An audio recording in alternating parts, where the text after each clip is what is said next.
Boa noite a todos. Sejam bem-vindos ao Centro Espírita Padre Isabel Kaufmann. Nós, antes de iniciarmos a palestra de hoje, vamos procurar elevar os nossos pensamentos a Deus. Rogamos a todos que nos acompanhem numa prece. Nesse momento, elevando os nossos pensamentos à espiritualidade superior, pedimos a bênção de Deus, de Jesus, dos queridos benfeitores, para a nossa atividade realizada em nome do Pai, realizada em nome de Jesus, no dia de hoje. Aqueles que se encontram aqui reunidos, recebam nesse momento a bênção do Pai Maior, que nos acolhe a todos, que nos ajuda na nossa evolução, que nos auxilia a aumentarmos o nosso discernimento e a nos aproximarmos cada vez mais da pureza do nosso irmão Jesus Cristo, nosso modelo e guia.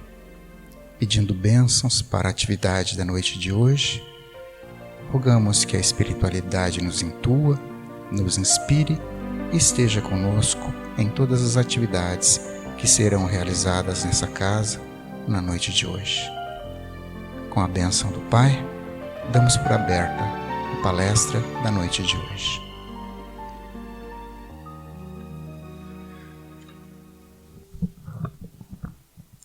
A nossa palestra tem hoje um título que é um título um pouco diferente. Na realidade, nós estamos falando de Espiritismo no Antropoceno, né? O mundo que ainda podemos construir. Nós, nessa palestra, vamos procurar abordar temáticas relacionadas com o mundo externo, esse mundo que nós vivemos, esse planeta chamado Terra. Nós vamos falar um pouco sobre a nossa participação em relação a isso. Nós vamos falar sobre as questões mentais que nos afetam no momento atual relacionadas com o coronavírus e, sobretudo, nós vamos falar das soluções que tanto o Espiritismo quanto outras disciplinas no mundo oferecem a todos nesse momento. Tá? Então, nós vamos iniciar a nossa palestra de hoje falando o seguinte. Allan Kardec, codificador da doutrina espírita, ele a codificou como ciência, filosofia e religião. A nossa ideia é justamente começarmos com um pouco de ciência, falando um pouco sobre como é que a ciência vê a nossa vida aqui na Terra. E, a partir disso, nós vamos falar do nosso mundo interno, como nós estamos sendo afetados por tudo o que está nos acontecendo. A palestra de hoje ela tem uma conexão bastante específica com a realidade que nós estamos vivendo. Logicamente que para você iniciar uma palestra dessa, você tem que ter uma base, uma frase, alguma coisa que chame a atenção das pessoas e que possa ligar os temas. Nós usamos uma frase do espírito Joana de Ângeles, psicografada por Divaldo Pereira Franco, oriunda do livro Nascente de Bênçãos, que diz o seguinte: viver no mundo sem escravizar-se ao mesmo é o novo desafio cristão. É isto que Joana de Ângeles nos fala. Bom, para viver no mundo, nós precisamos ter um mundo onde viver. E isso é algo que está bastante ameaçado no momento atual, segundo a visão científica. Cientistas bastante respeitados nos seus campos de atuação, eles afirmam que nós estamos vivendo uma nova época geológica na Terra, que eles intitularam de Antropoceno. É uma junção de antropos, que é homem, com senos, que é novo. Ou seja, essa seria a era geológica que o homem criou. A era geológica criada pelo homem. O que eles dizem em relação ao Antropoceno? Eles dizem que a ação humana tem modificado o meio ambiente, alterando o funcionamento das estruturas e dos fluxos da natureza, gerando impactos negativos para o presente de todos os seres vivos e para o futuro de todos os seres vivos, inclusos os seres humanos.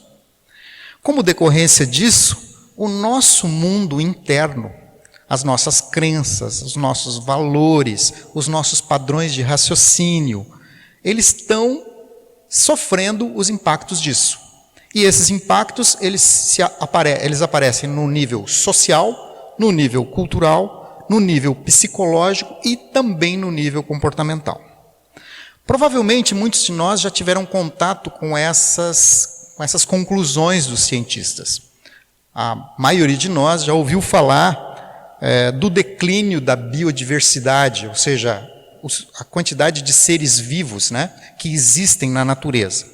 Essa queda na biodiversidade, ela se soma com a ampliação de gases de efeito estufa, que aumentam, na realidade, a temperatura média do planeta.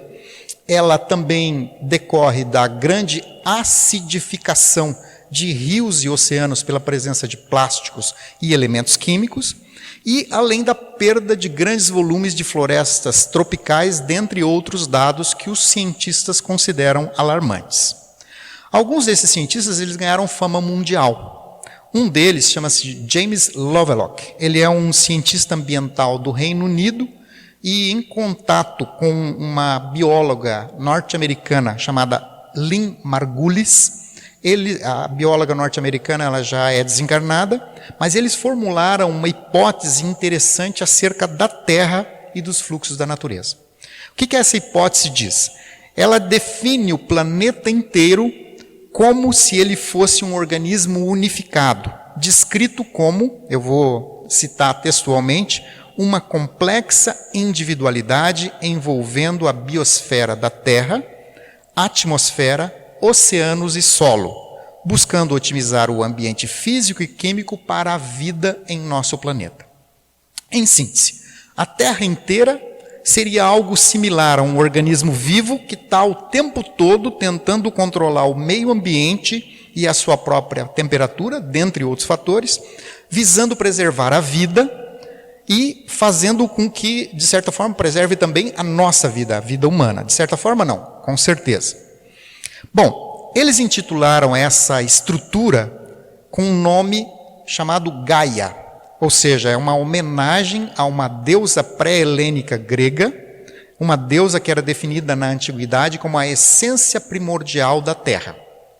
Segundo James Lovelock, Gaia é um invólucro esférico fino de matéria que cerca o interior incandescente. Bom, no artigo do Leonardo Boff, de 15 de março de 2020, recebemos a informação de que um cacique chamado Seattle, nos Estados Unidos, aparentemente já sabia disso há 165 anos atrás. Porque ele disse em 1856 a seguinte frase, vou repetir textualmente. De uma coisa sabemos, a terra não pertence ao homem, é o homem que pertence à terra. Todas as coisas estão interligadas como o sangue que une uma família. Tudo está relacionado entre si. O que fere a terra, fere também os filhos e filhas da terra. Não foi o homem que teceu a trama da vida. Ele é meramente um fio da mesma. Tudo o que fizer a trama, a si mesmo fará. Encerra o cacique Seattle. Provavelmente esse cacique já era um indivíduo bastante evoluído, quando comparado a alguns dos nossos contemporâneos que insistem em negar as evidências da ciência. Allan Kardec, codificador da doutrina espírita, alerta sobre o papel da ciência na ampliação dos conhecimentos humanos.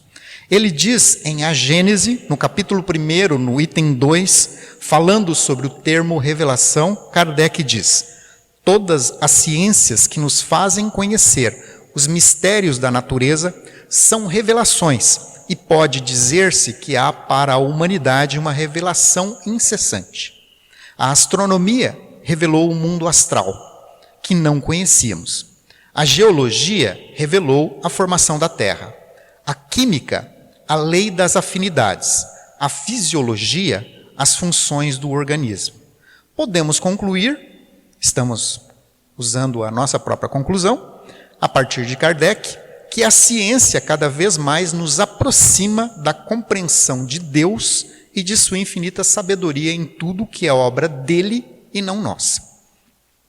Voltando aos estudos sobre o antropoceno, destacamos o nome do naturalista britânico David Attenborough. Ele é, na realidade, ex-diretor da rede britânica de televisão BBC, dentre outras coisas, além de ser um naturalista, um cientista. E em seu livro intitulado A Vida em Nosso Planeta, ele explica que a partir de 1950, logo após o término da Segunda Guerra Mundial, nós ingressamos num período que é chamado de grande aceleração. O que é essa grande aceleração?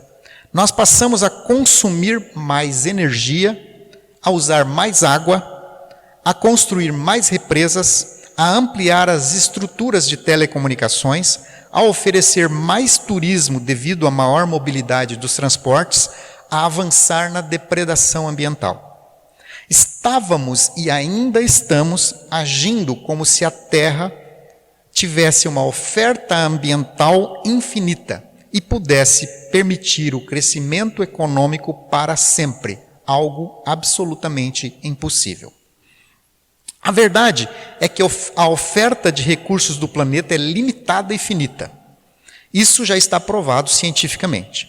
Com o desenvolvimento científico, os cientistas conseguiram entender melhor o meio ambiente, as relações e interconexões entre os seres orgânicos e inorgânicos, os fluxos, os ecossistemas, a natureza como um todo.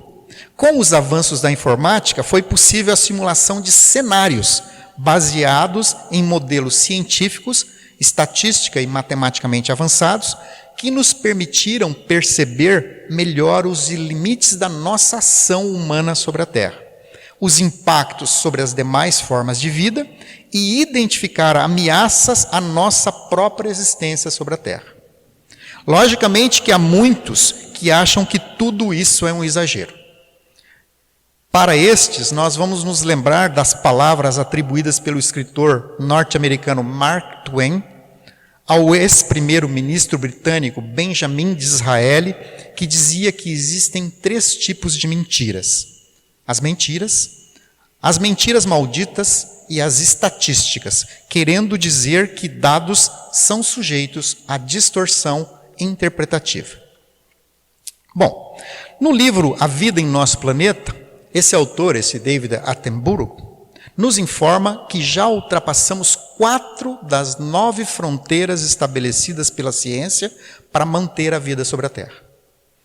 As perdas da biodiversidade estão ocorrendo numa taxa que é mais de 100 vezes a média, algo que somente aconteceu em eventos de extinção em massa anteriormente registrados nos fósseis que nós agora estudamos nas universidades. Impossível nos mantermos indiferentes a tudo isso. Temos que mudar tudo. Para isto, o desafio é simples, porém formidável, nas palavras do David Attenborough. Nós precisamos melhorar as vidas das pessoas em todos os recantos da Terra, ao mesmo tempo em que reduzimos nosso impacto sobre o planeta, algo que principia nas ações e escolhas individuais de nossas vidas em termos materiais. Ele diz o seguinte, que nós devemos modificar as nossas escolhas optando por alimentação mais saudável, orgânica e sustentável, preferência para usos de fontes energéticas renováveis, não poluidoras, consumo de artefatos de madeira de base sustentável, preferência para produtos biodegradáveis, gerando o mínimo possível de lixo nas nossas atividades diárias e colaborando nos processos de reciclagem. Vocês sabem que isso é um grande desafio ainda para muita gente. Nós reciclamos muito pouco. O que diz a doutrina espírita sobre isso?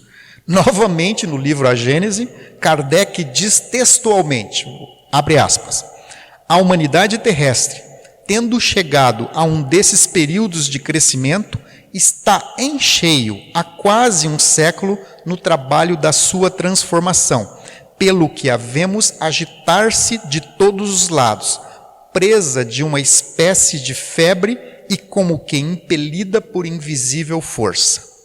Assim continuará até que se haja outra vez estabilizado em novas bases. Quem a observar, então, achá-la muito mudada em seus costumes, em seu caráter, nas suas leis, em suas crenças, numa palavra, em todo o seu estado social. Fecha aspas, Kardec. Muito bem. Na realidade, quem mais sofre os efeitos da degradação da Terra são aqueles seres humanos que vivem na base da pirâmide social, desprovidos de condições mínimas de sobrevivência.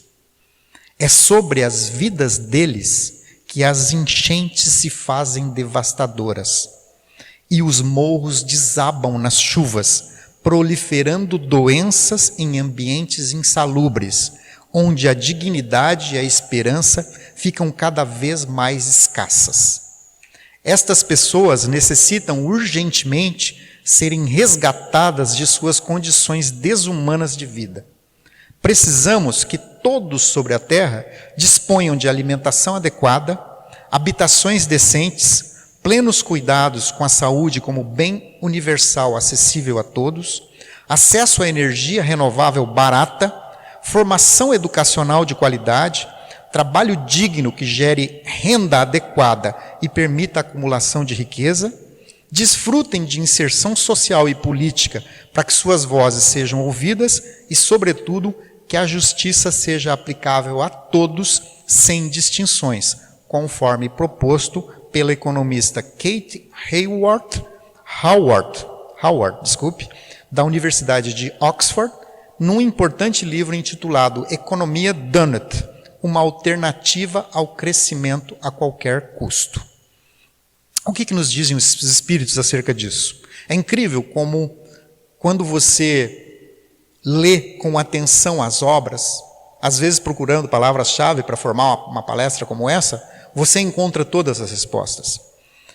Emmanuel, através da psicografia de Chico Xavier, no livro A Caminho da Luz, no capítulo 25, nos diz textualmente: é chegado o tempo de um reajustamento de todos os valores humanos.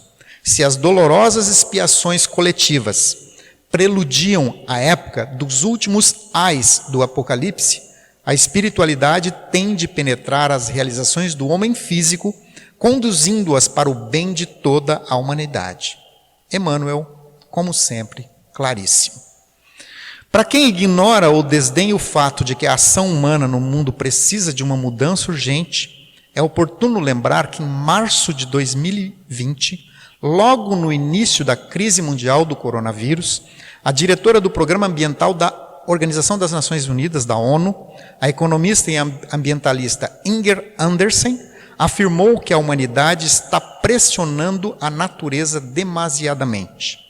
Segundo ela, nunca os patógenos tiveram tantas oportunidades de passar de animais selvagens e domésticos.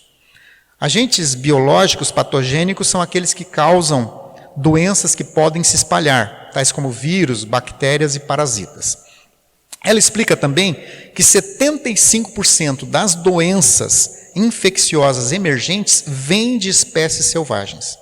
Na mesma reportagem, alguns cientistas também chegaram a afirmar que o surto de Covid-19 é uma advertência clara, já que espécies selvagens abrigam outras doenças fatais e a civilização atual está brincando com fogo. Alertas já ocorreram com consequências negativas relevantes. Na história humana recente, já tivemos os surtos do ebola, da gripe aviária, a síndrome respiratória do Oriente Médio, que foi conhecida como MERS, M-E-R-S, a febre do Rift Valley, a síndrome respiratória aguda severa, conhecida como SARS, o vírus do Nilo Ocidental e o vírus do Zika, os quais passaram do reino animal para o hominal. Qual a lição que a natureza está nos oferecendo? Precisamos recorrer a Kardec para vislumbrarmos o início de uma resposta. Novamente, no livro A Gênese, no capítulo 9, item 14, há a seguinte frase: até que a humanidade se haja avantajado suficientemente em perfeição, pela inteligência e pela observância das leis divinas, as maiores perturbações ainda serão causadas pelos homens. Ulrich Fichtner, editor-chefe da revista alemã Der Spiegel, em uma reportagem de 28 de abril de 2020, nos informa que estamos vivendo uma mudança de paradigma que somente foi acelerada pelo coronavírus. Na era anterior ao coronavírus, nossas vidas estavam há tempos em uma fase de decadência. Segundo ele, até a euforia da internet como solução para tudo já havia terminado antes da chegada da pandemia. A internet, bem como as demais mídias sociais, não produziu liberdade, igualdade e fraternidade conforme muitos esperavam. A despeito dos inegáveis benefícios gerados, em muitos casos o que estas evoluções tecnológicas fizeram foi acentuar o que há de pior na humanidade. A prova está na constante proliferação de fake news e desinformação que contrariam a ciência, a razão, a lógica e o bom senso. O mal é sempre o mal. Todas as evoluções humanas podem ser utilizadas para o bem ou para o mal. A pólvora, invenção humana, pode construir estradas ou matar milhões de seres humanos. Está sendo assim com a informática, cujos usos hoje se voltam para controlar, vigiar, oprimir aqueles que almejam um mundo melhor para todos. Aliás, muito cuidado nas suas interações nos meios digitais. Alguns especialistas digitais dizem que quando a gente não paga nada por alguma coisa, nós somos a mercadoria.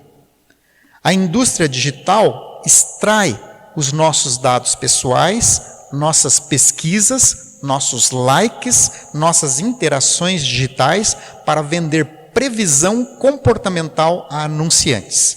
Só que atualmente eles já perceberam que podem ir além de apenas preverem comportamentos. Eles conseguem modificá-los, fazendo com que venhamos a pensar, sentir, falar, agir e reagir da forma pretendida por quem paga pela comunicação. Como é que eles fazem isso? Exacerbando as nossas emoções, confundindo os nossos valores, usando textos e imagens cuidadosamente escolhidos para fazer aflorar nossos piores defeitos, nossos preconceitos, nossos raciocínios equivocados. Essencialmente, isso mantém as pessoas na ignorância, no sentido de desconhecimento, podendo gerar efeitos muito negativos, tal como já dizia na Idade Média o filósofo Averroes. A ignorância leva ao medo, o medo conduz à raiva e a raiva leva à violência, dizia este filósofo lá no ano 1100, 1200. O mundo externo se deteriora ao mesmo tempo em que ocorre uma deterioração no nosso mundo interno. O Fórum Econômico Mundial, que não é pouca coisa, é uma instituição extremamente reconhecida no mundo todo, publicou recentemente um estudo acerca de como o coronavírus está afetando a nossa saúde mental. Há conclusões importantes acerca dos impactos do distanciamento social e da crise financeira que afetou grande parte da humanidade. Expressiva parte dos respondentes revelaram estarem sofrendo crises psicológicas com sintomas de depressão, irritação, dificuldade para dormir, estresse, raiva e agressividade aumentadas. 4 fatores se destacam. 01. As pessoas continuam com medo do contágio, o que as faz estigmatizarem aqueles que já contraíram a doença. As pessoas que trabalham em linha direta de atendimento ao público tendem a estar mais estressadas.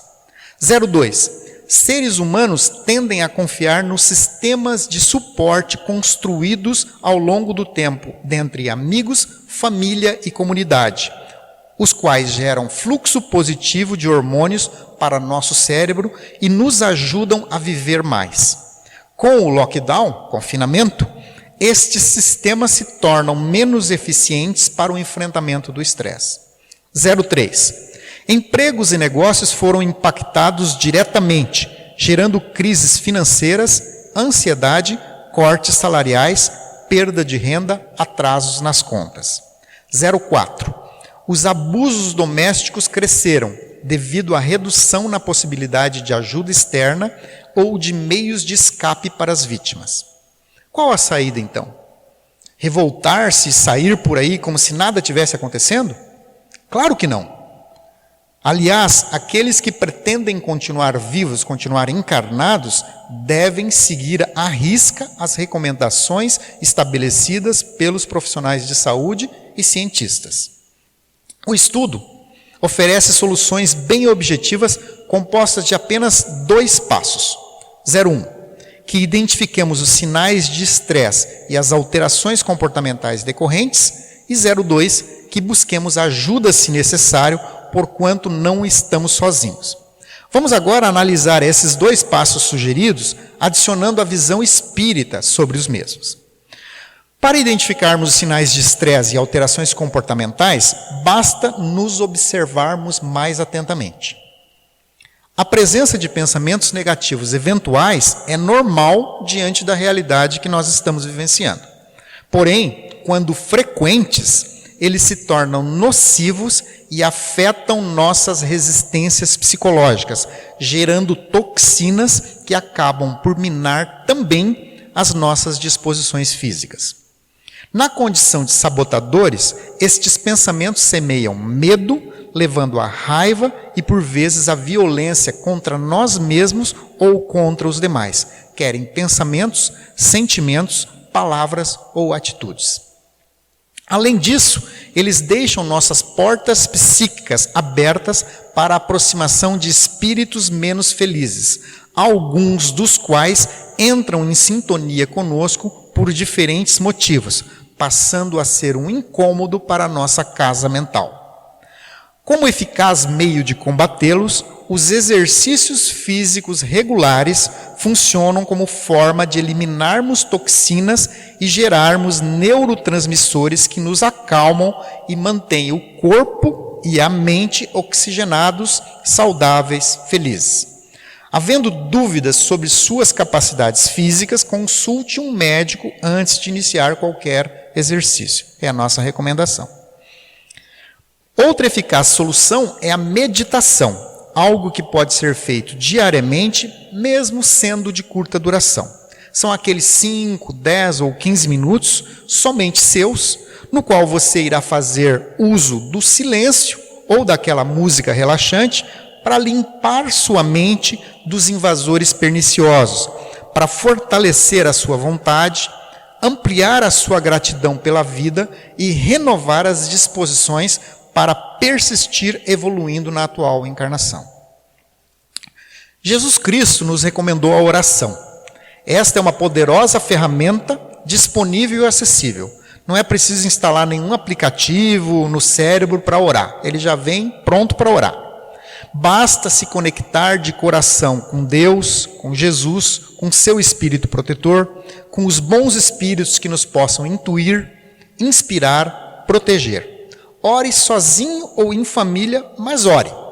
De preferência, diariamente, mas nunca como obrigação, e sim como uma reverência a Deus pela vida, rogando força de vontade, bom ânimo, perseverança e fé para os embates da vida. Leituras edificantes são ainda mais necessárias neste momento. Todos os 16 livros da série psicológica de Joana de Ângeles são adequados para quem quer entender melhor a si mesmo. Mas há outros livros também psicografados por Divaldo Franco que são muito úteis por conterem mensagens relativamente curtas, aplicáveis ao cotidiano. São eles: Luz nas Trevas, Ilumina-te, Liberta-te do Mal, Fonte de Luz, Dias Gloriosos, Conflitos Existenciais, Entrega-te a Deus, Amor Imbatível Amor, O Amor como Solução, dentre outros. Além de Divaldo Franco, os livros de Francisco Cândido Xavier, Chico Xavier para os iniciados, em especial os da série Fonte Viva, são excelentes. Os títulos são Caminho, Verdade e Vida, Pão Nosso, Vinha de Luz, Fonte Viva e Ceifa de Luz. Caso os sintomas persistirem, evite hesitar para buscar ajuda, quer seja nos atendimentos fraternos das sociedades espíritas ou de outras instituições beneficentes como o CVV, Centro de Valorização da Vida, quer junto a profissionais especializados das áreas de saúde física, saúde mental, saúde psicológica. Às vezes a gente precisa do ponto de vista alheio para poder enfrentar as situações, para poder entender o que a nossa consciência, o nosso inconsciente, a nossa própria alma tem a nos ensinar. Faça a sua parte, porém desacredite de soluções milagrosas em aplicativos que só querem sua assinatura anual, em charlatães cujos conhecimentos são tão rasos quanto um pires, mas que cativam por falarem o que queremos ouvir e não o que precisamos ouvir.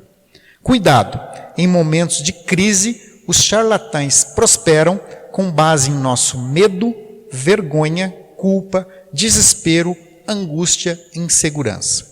Tome cuidado com o pior tipo de charlatão, aquele que é carismático e parece tão sincero que engana quase todo mundo, quase todo o tempo. Orai, mas sobretudo vigiai. Talvez a maior lição dessa pandemia seja a de darmos valor ao que importa, relegando as coisas materiais ao papel transitório e circunstancial que exercem em nosso cenário de vida. Com a tragédia alcançando aqueles que são nossos parentes e amigos, percebemos que apenas temos o usufruto dos elementos materiais que nos dão suporte à vida. E que o importante é cultivar relacionamentos duradouros que permanecem além da fronteira entre a vida e a morte. Os que foram levados por esta pandemia continuam tão vivos quanto antes e agora, provavelmente, estão bem mais lúcidos do que estavam quando encarnados. Tudo o que é da matéria fica na matéria. Tudo o que é do espírito permanece com o espírito. Afinal, por que precisamos de tantas e tantas coisas quando agora o que mais sentimos falta é de um abraço fraterno, da companhia uns dos outros, conversando, rindo, aprendendo, vivendo? De que vale acumular dinheiro que não espalha o bem? Que valor tem esses comportamentos ultrapassados que ressaltam o egoísmo, o orgulho, o individualismo, a crueldade, a indiferença, o fanatismo? De que servem eles contra esse microscópico vírus? Joana de Ângeles, na mensagem Seguidores de Jesus, no livro Nascente de Bênçãos, nos diz que, ante os desafios atuais, é inevitável a indagação a respeito da melhor conduta a adotar a fim de seguir os ensinamentos de Jesus Cristo. Precisamos ter o conhecimento lúcido da mensagem do Cristo, mas de forma a afetar profundamente a nossa conduta. Nada de fugir dos deveres e compromissos que temos no mundo. Sobretudo, devemos nos afastar dos interesses centrados apenas nas ambições terrestres. Neste momento em que estamos vivendo, há muita gente precisando de ajuda material, moral, intelectual, espiritual. Continuando a mensagem, Joana diz ser nosso dever agir em favor dos homens e mulheres do mundo. Somente assim, diz ela, mostraremos a excelência dos conteúdos aprendidos e a vitalidade dos mesmos quando colocados a serviço da humanidade. Olha que mensagem linda. E não existe alternativa. É necessário construir o bem em toda parte e viver de acordo com os princípios ético-morais do dever, da fraternidade, da tolerância, da compaixão, do perdão, da caridade. A fé sem obras é morta. Há fome, vamos nos solidarizar e ajudar a eliminar esta chaga do egoísmo. Há desinformação? Informemos, adaptando a mensagem à compreensão de quem nos ouve. Há falta de fé? Mostremos a luz do Evangelho de Jesus, clareada pela fé raciocinada do Espiritismo de Kardec, principalmente através do exemplo, que conquista mais do que as palavras. Rezemos para que todos que exercem qualquer forma de poder sobre a terra se conscientizem da imensa responsabilidade que pesa sobre seus ombros em relação ao progresso e à evolução da humanidade. Aliás, seria conveniente que eles lessem as mensagens do livro Caminho, Verdade e Vida, ditadas pelo Espírito Emmanuel, psicografadas por Chico Xavier. Em especial, recomendamos a mensagem 56, que é intitulada Lucros, a 57 intitulada Dinheiro, a 58 intitulada Ganhar a 59, intitulada Os Amados, e a 60, intitulada Prática do Bem. Sintetizando, Emmanuel diz que após o sepulcro nos será indagado: que trouxeste em valores da alma e bens eternos? Diz que o dinheiro não significa um mal, mas o que nos condena é o mau uso dos recursos financeiros à nossa disposição quando tentamos assambarcar os interesses alheios. De nada vale ganhar o mundo e perder-se a si mesmo, disse Jesus. Dos que não têm fé ou desprezam a religião, é natural que esperemos indiferença, ambição, avareza e avidez por lucros. Mas de vós, ó amados, esperamos coisas melhores, disse Paulo, o apóstolo. Estamos quase parados numa bifurcação evolucional. Podemos continuar na estrada esburacada que estávamos trafegando ou ingressar na estrada do mundo de regeneração. Basta reduzirmos as misérias material, moral, espiritual e intelectual, ainda presentes na base da pirâmide social, para construirmos um novo mundo onde o bem prevalecerá sobre o mal.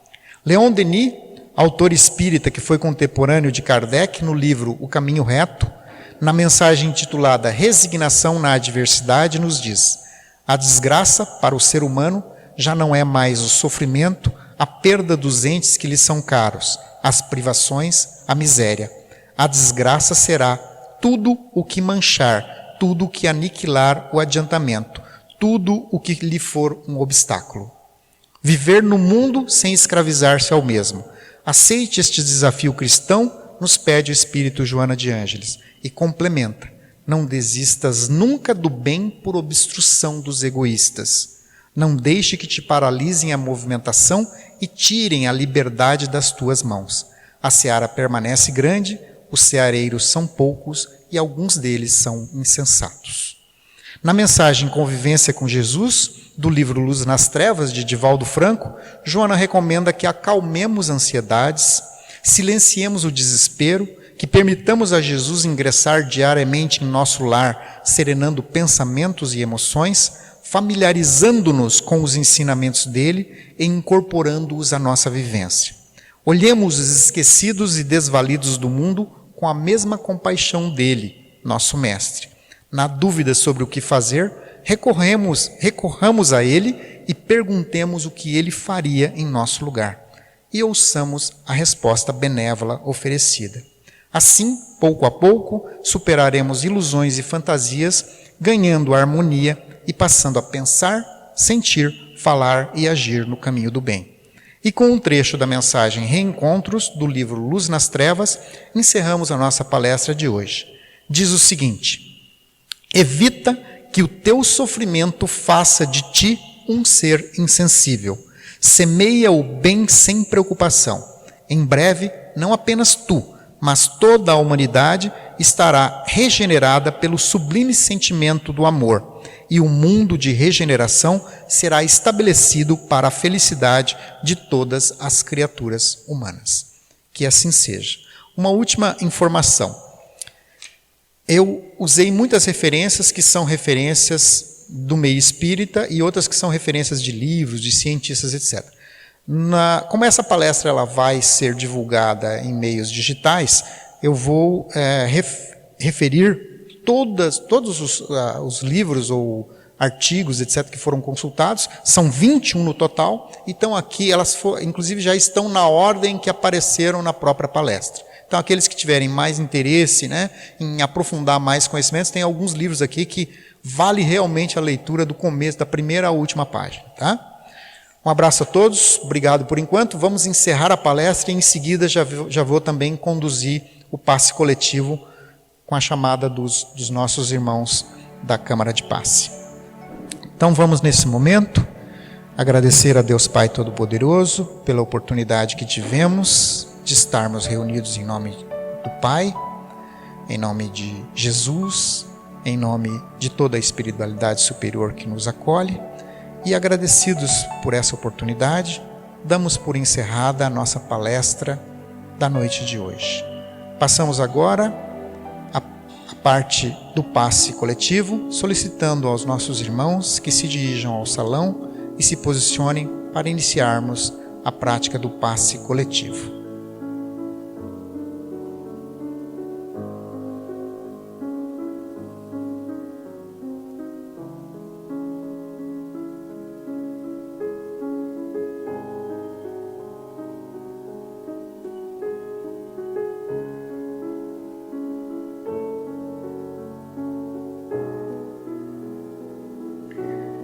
Com a nossa mente e o nosso coração elevados a Deus Pai Todo-Poderoso, a Jesus Cristo, a essa espiritualidade amiga que nos acolhe, nós elevamos o nosso pensamento em prece, antes de tudo agradecendo pela oportunidade de estarmos vivendo a atual encarnação e podermos evoluir e progredir através das provas, das expiações, através das circunstâncias que aprimoram o nosso caráter, que desenvolvem as fibras mais íntimas do nosso espírito e que nos permitem avançar na senda evolutiva.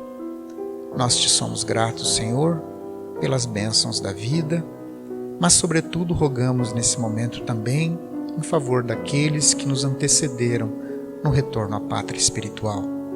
Que eles recebam nesse momento a nossa bênção, a nossa lembrança, o nosso amor e possam estar aqui conosco em pensamento, recebendo essas energias que os irmãos medianeiros trazem da espiritualidade, conjugando-as com as próprias e oferecendo-nos esse passe que penetra pelo nosso centro coronário, no alto da nossa cabeça, atingindo todos os órgãos dos nossos corpos físicos e espirituais, sentindo a serenidade dessas energias, nos fortalecendo, retirando os pensamentos menos felizes, nos dando força de vontade, bom ânimo, perseverança e fé.